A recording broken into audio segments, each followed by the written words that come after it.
Now, the US and Qatar have reached an agreement that the Qataris will not act on any requests from Tehran to access the $6 billion in Iranian funds.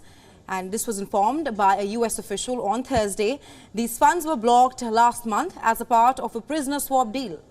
The US officials did not describe the money as frozen permanently, but said that case-by-case applications to spend it under the current arrangement will be denied for the foreseeable future. Take a listen. None of the funds that have now gone to Qatar have actually been spent or accessed in any way by Iran. Indeed, funds from that account are overseen by the Treasury Department, can only be dispensed for humanitarian goods, food, medicine, medical equipment, and never touch Iranian hands. We have strict oversight of the funds, and we retain the right to freeze them.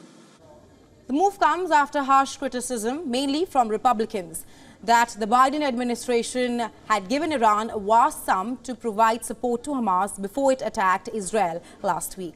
And to clarify this, Iran's supreme leader on Tuesday said that Tehran was not involved in the Hamas attack on Israel.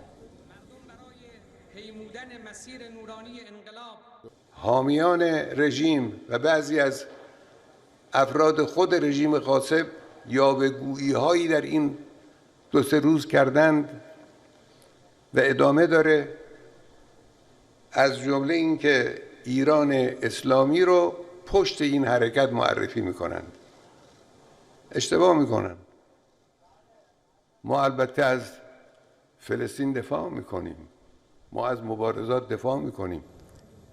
The move reflects just how rapidly the Hamas massacre in Israel has reshaped U.S. relations in the region.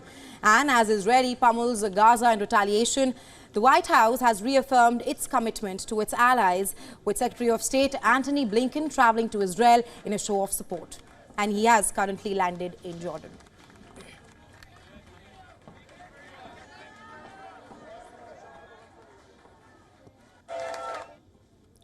And our correspondent Susan Tarani explains as to why US and Qatari governments have agreed to block Iran from accessing the $6 billion fund. Take a listen.